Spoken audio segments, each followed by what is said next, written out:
تعرف إن الكاتشب كان في يوم من الأيام بيتعامل معاملة الدواء؟ والله، يعني يجيلك شوية برد فتدخل الصيدلية تطلب دواء تلاقيه بيديلك إزازة كاتشب ويقولك بالشفا. عشان تفهم معايا الموضوع خليني أحكي لك قصة الكاتشب من أولها.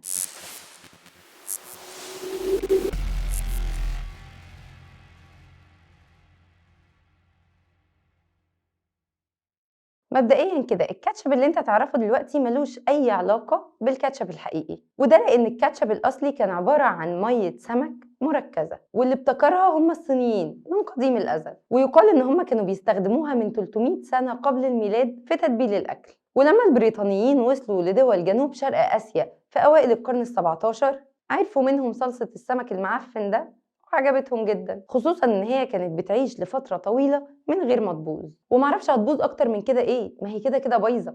المهم ان الصوص ده وصل لبريطانيا، والبريطانيين حطوا التاتش بتاعهم فيه.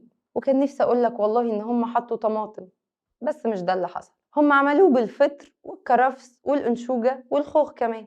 فكانوا بيجيبوا المكونات وبينقعوها في كمية كبيرة جدا من الملح والشطة، ويسيبوهم فترة لحد ما ينزلوا كل السوائل اللي فيهم، وياخدوا السائل يستخدموه. هتقولي طب ليه ما جربوش يعملوه بالطماطم؟ هقولك لأنهم كانوا بيخافوا منها أصلا، وكانوا شايفينها ثمرة مسممة. وده لأن الطماطم لما وصلت لهم في القرن ال15 كانوا الأثرياء بياكلوها في أطباق مصنوعة من معدن البريتور، وكانت الأحماض اللي في الطماطم وقتها بتتفاعل معاه وبتخلي الرصاص يتسلل للأكل، فالناس بتموت بتسمم الرصاص، وكانوا بيفتكروا إن الطماطم هي اللي مسممة. عشان كده الطماطم كانت مستبعدة تماما من أي وصفة، وأطلقوا عليها التفاحة السامة. لكن بعد محاكمة الطماطم اللي أثبت فيها روبرت جونسون الطماطم بريئة، بدأوا الناس يقتنعوا بيها بالتدريج. وسنة 1812 ظهر للنور أول كاتشب مصنوع من الطماطم على إيد جيمس ميز، واللي كان عبارة عن لب الطماطم وشوية ملح وتوابل وخلاص. بس كان فيه مشكلة بسيطة، الكاتشب كان عمره قصير وبيبوظ بسرعة، فبدأوا التجار يضيفوا مواد حافظة للكاتشب، ولكنها كانت مواد ضارة،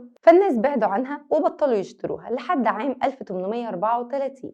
ولما الدكتور جون كوك بينات أقنع الناس إن الكاتشب بيعالج الإسهال والإمساك والصداع ونزلات البرد والروماتيزم، وما اكتفاش بكده بس، ده كمان عمل الكاتشب قراص عشان يبقى دواء رسمي. وبالفعل عمل ضجة كبيرة جدا ورجع الناس تحب الكاتشب، وده خلى ناس تانية تقلد المنتج بجودة رديئة ويدعوا كمان إنه بيعالج كسور العظام. وفضلوا الناس مصدقين إن الكاتشب علاج فعلا لحد سنة 1850. بس بعدها فاقوا واقتنعوا إن الموضوع كله كان اشتغالة مش أكتر، وبطلوا يشتروه لحد ما ظهر هنري هاينز عام 1876، وقرر يضيف الخل والسكر للكاتشب علشان يقوموا بمهمة المواد الحافظة من غير ما يسببوا ضرر لحد. وكان الناتج هو كاتشب هاينز اللي محلي برجرنا وبطاطسنا المحمرة. وبس كده.